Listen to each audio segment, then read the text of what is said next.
சென்னை திருவல்லிக்கேணியில் ஞாயிற்றுக்கிழமை எஸ்ஐஆருக்கு எதிராக தாவேகாவினர் நடத்திய போராட்டத்தின் போது விதிமுறைகள் மீறப்பட்டதாக தாவேக மாவட்ட செயலாளர்கள் 2 பேர் மீது காவல்துறை வழக்குப்பதிவு செய்துள்ளனர்.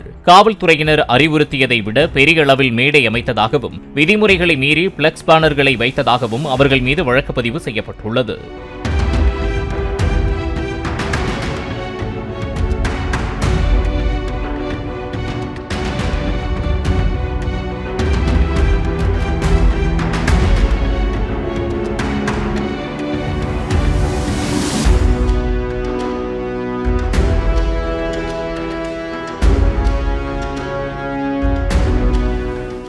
பிளே ஸ்டோர் மற்றும் ஆப் ஸ்டோரில் இருந்து பாலிமர் செயலியை QR கோடு மூலம் பதிவிறக்கம் செய்யுங்கள். செய்திகளை உடனுக்குடன் பெறுங்கள்.